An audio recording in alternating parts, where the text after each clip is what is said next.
So, welcome to, no, this is not carpool karaoke, but something sort of like that. So, driving to work, and it is a lengthy commute, so I'm going to use this time to share a story. Story I've been kind of finding the right time to share, but never could find the right time, and I just felt compelled now to share it. So unlike most stories, which usually begin at the beginning, I'm going to start more towards the middle with this. So it was summer, I think summer after my sophomore year at UCLA. The summer after my sophomore year at UCLA, I was hanging out with some friends at the dorms, and then one of them had asked me about my story, and so this is what I shared with them. So it actually begins, well, I mean, to set the stage, I've always been a very analytical person. I tend to overthink. I think a lot. Sometimes that's a good thing, sometimes that's not such a good thing. And so I was around 6 or 7. I was lying in bed one night, and I was just kind of going through my life in my head. Just kind of, I guess, fast forwarding or previewing, or almost like a trailer of how I pictured my life would be.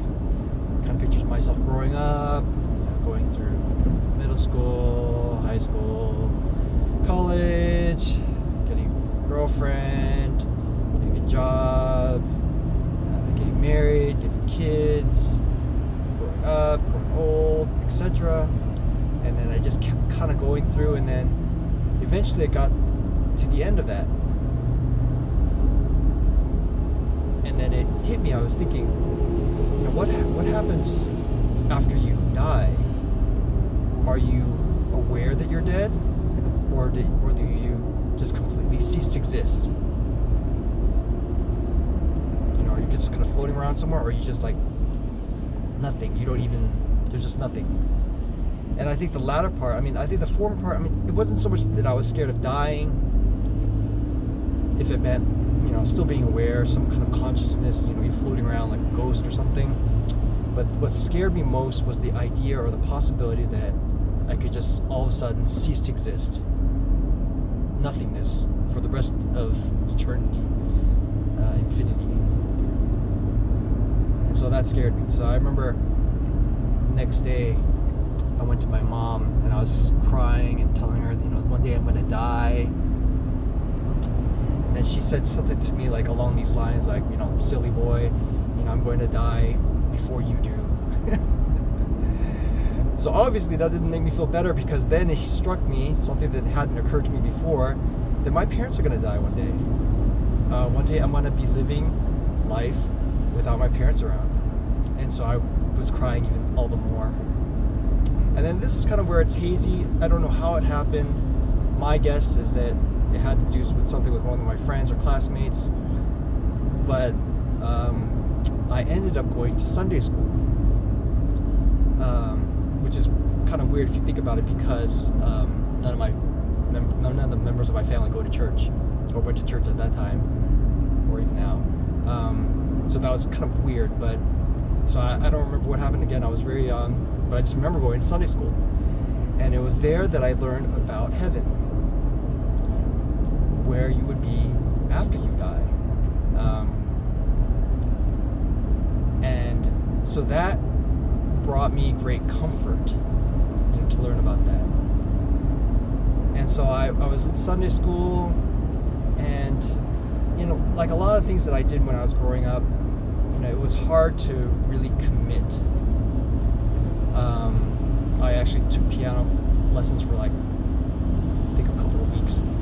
I did gymnastics too. I did all sorts of things, but I could never really commit to something. So, even with Sunday school, especially since I was the only one going among my family, eventually I did stop going.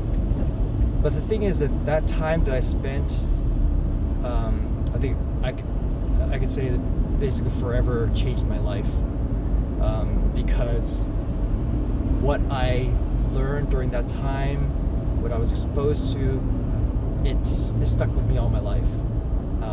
Ever since that moment, ever since that time, I've always believed in God.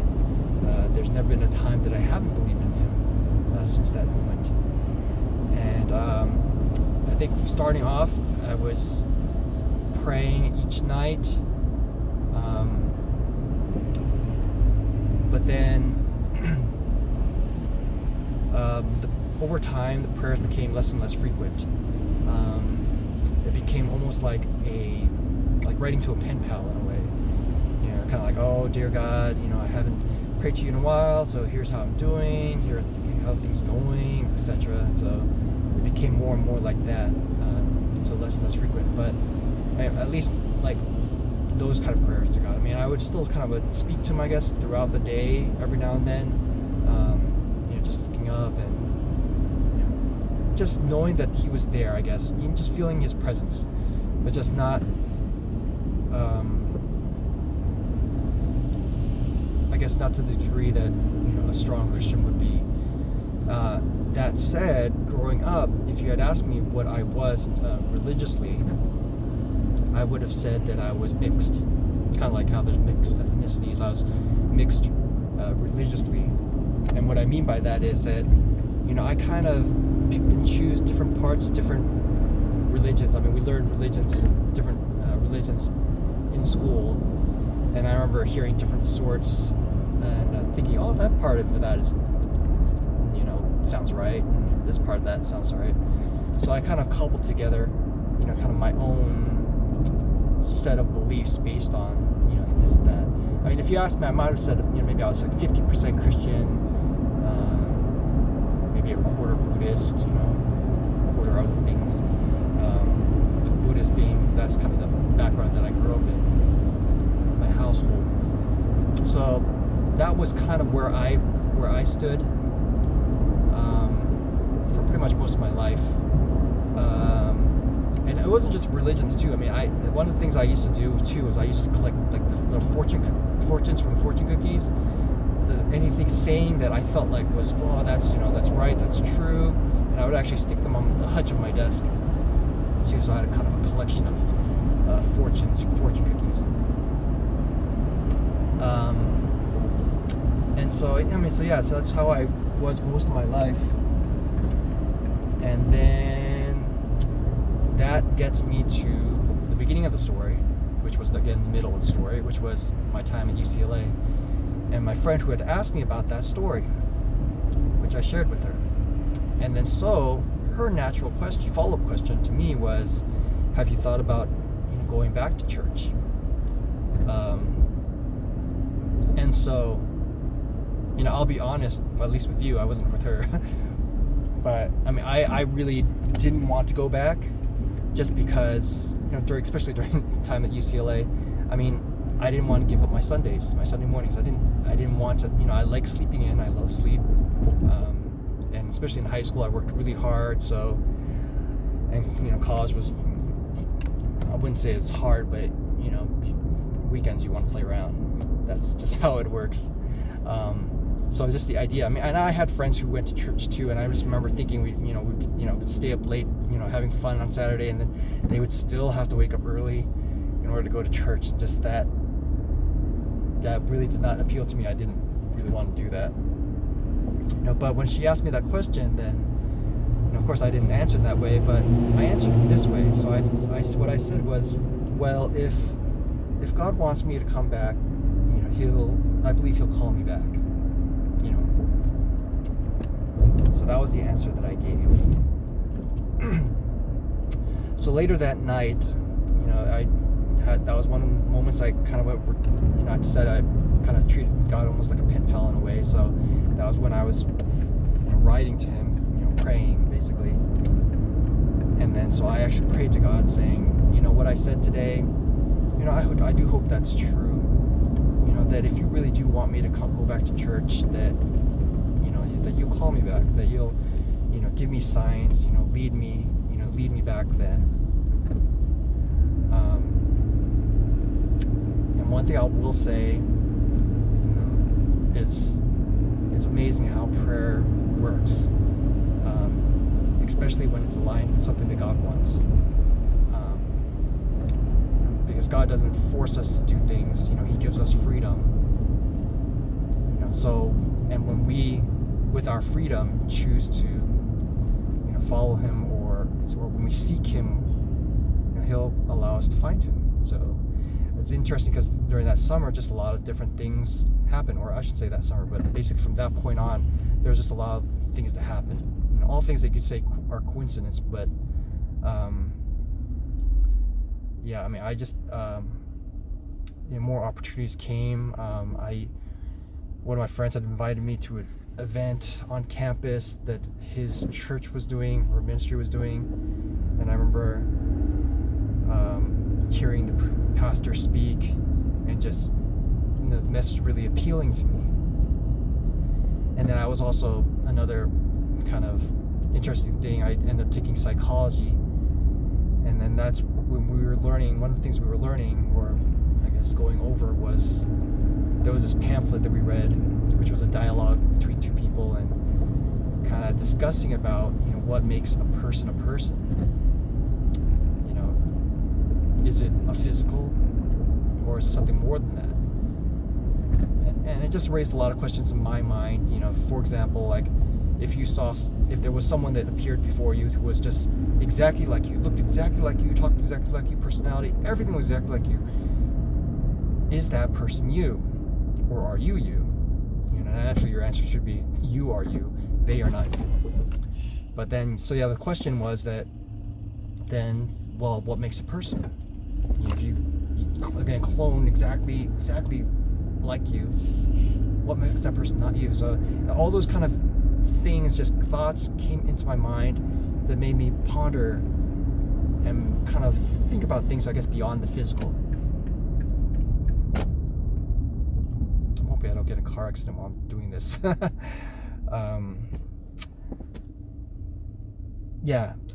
then the big thing was this. One day, I was approached by someone on campus who asked me if I wanted to do a Bible study. Or I guess the question first was if I had ever read the Bible before. And so I don't remember exactly how I answered, because I don't think I was clear at that time what really was considered a Bible, because growing up I had a book of Bible stories. I had actually 2 books of Bible stories, but never really actually read the Bible itself. I read the stories, and I kind of thought, especially when I was younger, that what I was reading was the Bible, when it really wasn't. It was just a book of Bible stories. So I don't remember how I responded, but basically I'm pretty sure I responded along the lines of no. And so then she asked me, would you like to do a Bible study? So immediately at that moment, normally I probably would say no. I didn't want to. But again, that prayer that I prayed earlier in the summer, that in a way, I guess, softened my heart. It prepared me, and it came to mind as well. So I became more open, thinking that, well, maybe this is a sign, sign from God. So then I agreed to. So then we set a date to meet up somewhere on campus. And then when the day came around, this was interesting. I was there at the right time, and she didn't show up. So I was waiting for, I think, maybe 5 minutes or so, and then one of my friends actually came by and said, "Oh, what are you doing?" And I said, "Oh, I'm waiting for someone, but they haven't showed up yet." So I said, "Oh, do you want to go, work out with us?" And I was like, "Oh, okay, sure." Because again, it wasn't like I really, really wanted to do it, the Bible study. So, I ended up going. And it wasn't until I think around October, I remember it was like the fall, so a significant amount of time had passed, I get this call all of a sudden. And the person on the line's like, oh, I'm not sure, do you remember me? I asked you about Bible study. And I was like, yeah. And she was like, oh, do you want to meet up for Bible study? And I was like, okay. So we set another date to meet up. And like the last time, I was kind of hoping that she wouldn't show up, but she did this time. And then so, we went. And I'll tell you, I mean, when she first asked if I wanted to do Bible study, I was kind of picturing a group environment, like that kind of thing. But it ended up actually being a one-on-one Bible study. So basically, she was just going over the Bible with me. And I just remember it was amazing, for lack of better words, I guess. Because when she was going over the Bible, as she was going over it, it was really speaking to me. It was as if, I mean, this was a complete stranger again, but it was as if she was speaking directly to me, knowing my situation, knowing what I was going through, or thoughts that I had, things about me. It's just hard to explain, but it was just, again, amazing. And it goes back to my mind, the things that I had, those fortunes that I put from fortune cookies that I had stuck on my hutch, all these little, words of wisdom, nuggets of wisdom that I had been gathering, collecting. And then I realized, she was just laying it out all within that one, I think it was 30 minutes maybe, 30-minute time period. So afterwards, she asked me if I wanted to continue, and naturally I said, yeah. I mean, I really want to know more. So we continued to meet, and I continued to learn, and it was just, it's hard to explain, but it's like, I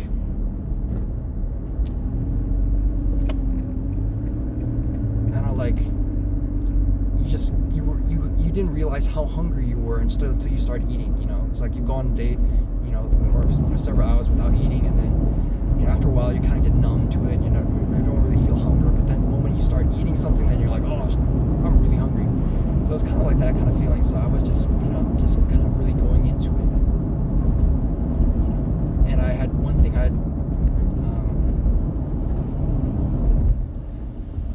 but the interesting part is also this, though.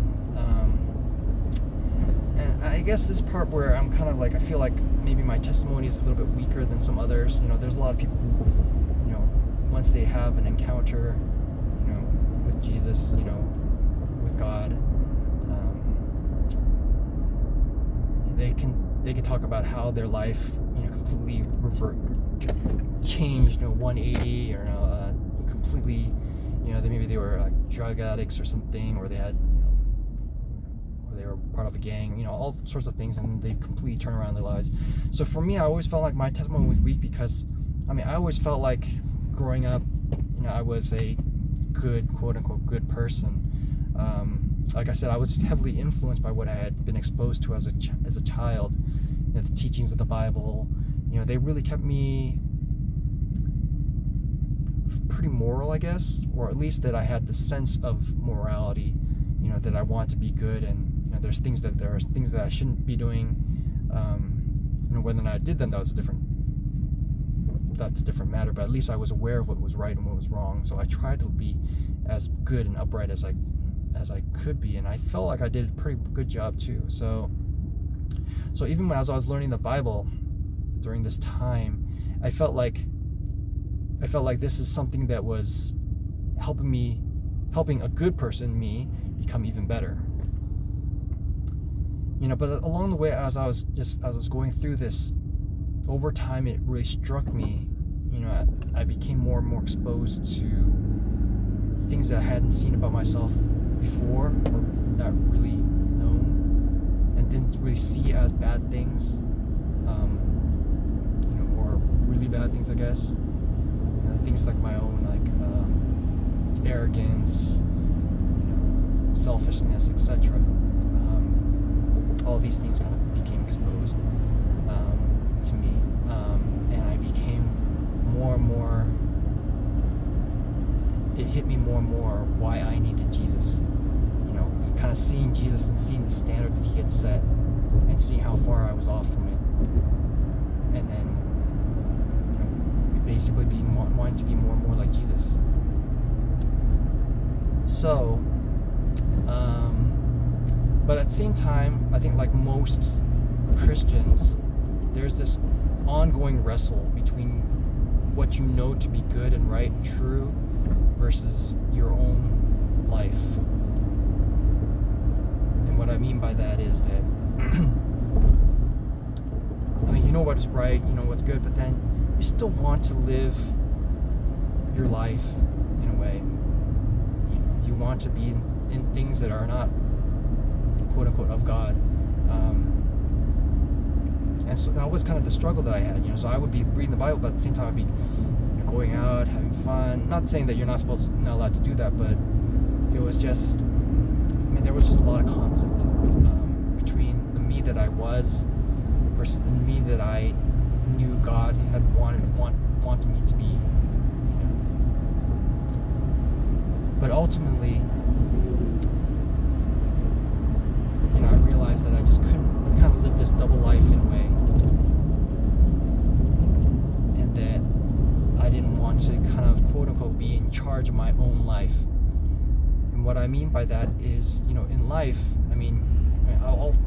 we always hear about, live your dream, you could be whatever you want, kind of a very self-centered way of thinking things. But the thing is that with that, there's limits, because we're only human. We only see so much, we can only do so much. But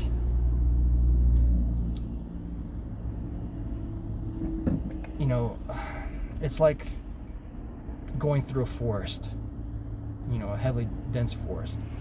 You can do the best that you can to get out of that forest. Well, let's say maze, maybe maze is a better example. But you may make the right decisions, you may make the wrong decisions, but ultimately the one who knows the best path, the best way, is the one who designed that maze, that forest. Ultimately that's God. So, we may feel like we're leading ourselves down the best life, but honestly, God is the one who could lead us down that best life.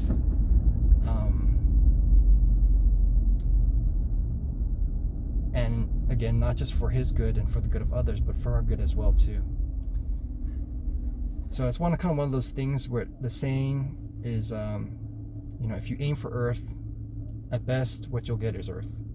But then if you aim for heaven, you'll get heaven and you'll get earth thrown in as well too.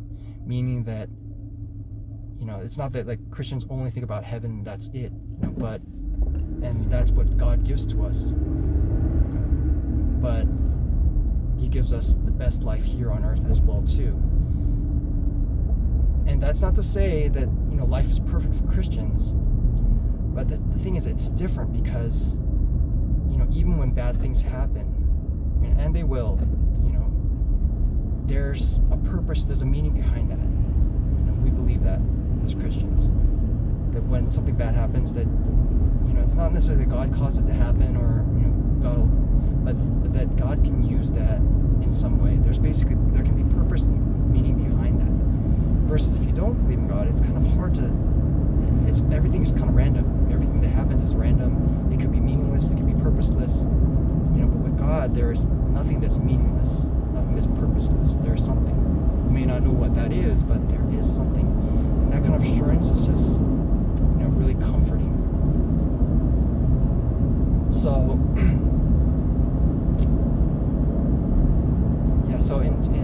So it's just,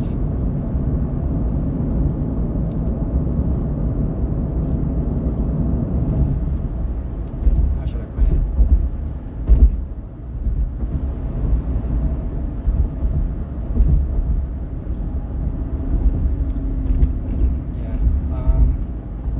Although the bigger thing is, I kind of focus on a lot of things on earth, and the argument really isn't really for that. True as that may be, that God does provide us the very best here on earth.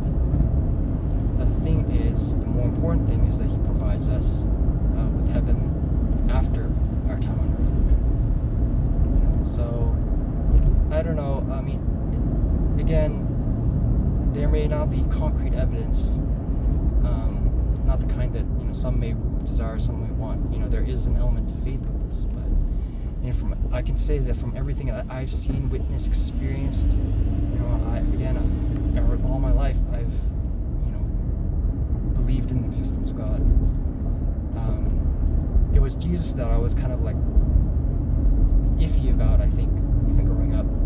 I knew him to be a good person, a great person, but then I didn't really understand, what he was all about until I started reading the Bible.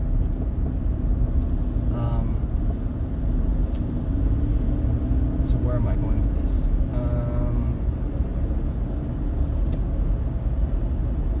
That ultimately, in following him, and him being God, Jesus, that is, I'll say it. It may seem like an opinion to you. For me, it's truth. That is the way to go, and that is the path to heaven, and to the best life here on earth as well too. But again, the heaven part is again a bigger piece, because if you think again, when the grand scheme of things, our life here on earth is just so short and temporary compared to eternity. So, if we do have spirits, and there's a place that our spirits go afterwards, then you would think that we would want to be in the right place there afterwards. Now you might be thinking, well, even if I did believe in that, I believe, that, I'm a good person, that, I'll go to heaven too. Or just the very idea of, heaven and hell is just like, it's just, sometimes it can be hard to wrap your mind around that. But the simplest way I could put that is that the conclusion is, basically, heaven is not just like, harps and angels and things like that, but ultimately, what it is heaven is where God is, and hell, again, you're picturing fire and devils, etc. But hell basically is where God is not. So either you go to a place where God is, or you go to a place where God is not. And if you're wondering which one you go to where, you have to think about it this way. If you here on earth don't have God in your life, don't want God in your life, then how can you assume that where you go afterwards is where God is? If God didn't force you to be with him here on earth, will God force you to be with him for all of eternity? That's where our decision comes in. Whether or not we choose to want to be where God is, that we want God in our lives, that we want to be near to God. And that's a decision that we can only make here on earth. It's not, once this life is over, then the decision is made. So, all that said, and why I share the story is because, again, regardless of where you believe, and what you think, my hope for you is this, whoever's watching this, that you sincerely and earnestly ask God for him to reveal himself to you, for him to direct you, and then see where that leads. And I'm not saying, don't say like a prayer like, oh, God, if you exist, give me a donut right now in my hand. No, it's not something like that. But a sincere and earnest prayer, God, if you are out there, if you truly exist, show me signs, lead me, in kind of in the same way that I had prayed that one time during summer at UCLA. That's really the biggest thing that I hope. The reason why is because I believe sincerely, if you honestly and sincerely pray that prayer, God will answer that. God will lead you to him. So, of course, there's more that I probably wish and hope for every person who's watching this video, but at least that first initial step, because that is kind of the opening to the rest. It starts off with that beginning point. So yeah, so that's my story. Again, it goes, you know, all over the place, but then that critical turning point was that prayer, that one prayer that I prayed, which is why I hope that, again, wherever you may be, that you pray that, or a prayer like that too, that you ask God to reveal himself, to show himself to you, to lead you wherever is best, I guess. And I'm almost there. And